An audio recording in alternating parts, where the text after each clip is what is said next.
Assalamualaikum warahmatullahi wabarakatuh dan salam Malaysia Madani. Sudah dipukal bang di lembah, sayangnya kelak terlepas jala. Pada diungkap dan dipersembah dengan bismillah saya bermula. Nama diberi Nur Ali Yasmin binti Kamal Zaman dan berusia 14 tahun. Saya merupakan anak didik SMK Mersing yang terletak di Mersing Johor. Kod sekolah saya ialah JEA 4035. Pada masa lapang, saya gemar memanfaatkan masa dengan membaca pelbagai jenis karya agung. Dalam video ini, saya amat teruja untuk berkongsi tentang sebuah karya agung yang berjudul Puteri Gunung Ledang. Puteri Gunung Ledang merupakan sebuah legenda klasik Melayu yang berasal daripada tradisi lisan dan kemudiannya direkodkan dalam pelbagai bentuk penulisan serta penceritaan. Kisah ini sering dikaitkan dengan zaman kegemilangan Kesultanan Melayu Melaka, khususnya pada pemerintahan Sultan Mahmud Shah.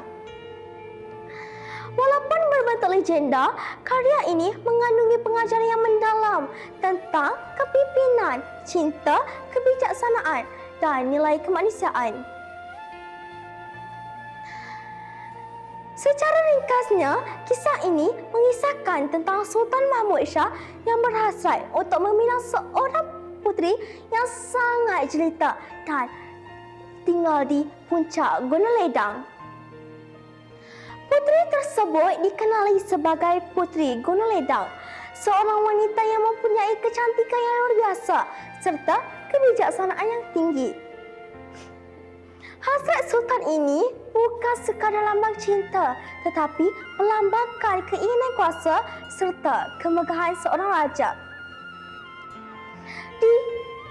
Dalam usaha meminang Puteri Gunung Ledang, Sultan telah menghantar rombongan yang diketuai oleh Tun Mamat, seorang pemudi yang gagah dan setia. Perjalanan menuju ke Gunung Ledang penuh dengan cabaran dan rintangan yang mencerminkan betapa sukarnya untuk mencapai sesuatu yang diinginkan tanpa pengorbanan. Akhirnya, Tun Mamat berjaya menemui Puteri Gunung Ledang. Namun, puteri tersebut telah menetapkan 7 syarat yang luar biasa. Antara syarat tersebut ialah jambatan emas dan perak dari Melaka ke Gunung Ledang, 7 dulang hati nyamuk, 7 dulang hati kuman, serta semangkuk darah anak lelaki yang masih hidup. Syarat yang terakhir inilah yang paling mengejutkan Sultan Mahmud Shah, bahawa keinginannya telah melampaui batas kemanusiaan dan nilai keadilan. Maka pinangan tersebut dibatalkan dan Puteri Gunung Ledang kekal di puncak gunung sebagai simbol kebebasan dan maruah seorang wanita. Di sebalik kisah legenda ini, terdapat pelbagai pengajaran dan nilai murni yang boleh kita teladani. Antaranya ialah nilai kebijaksanaan, di mana Puteri Gunung Ledang digambarkan sebagai seorang wanita yang bijak, menolak pinangan tanpa mencetuskan pertumpahan darah. Beliau menggunakan akal dan kebijaksanaan untuk mempertahankan prinsip dan maruah diri. Selain itu, karya ini turut mengkritik penyalahgunaan kuasa.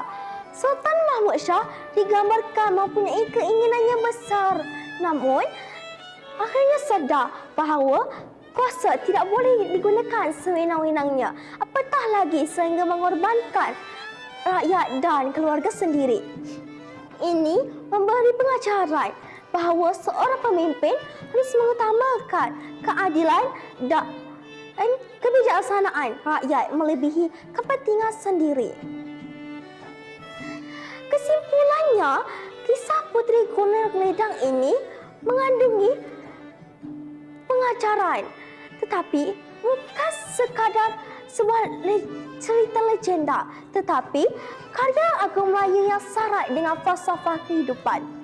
Kisah ini mengajar kita tentang batas keinginan, kebijaksanaan dalam membuat keputusan, kepentingan nilai kemanusiaan serta tanggungjawab seorang pemimpin. Sebagai generasi muda, kita harus menghargai karya-karya agung seperti ini kerana di dalamnya tersimpan identiti secara jati diri bangsa Melayu. Semoga karya Puteri Gunung Ledang ini terus dikenang dan dijadikan pedoman dalam membentuk masyarakat yang berilmu, berakhlak dan berwawasan. Sekian, terima kasih.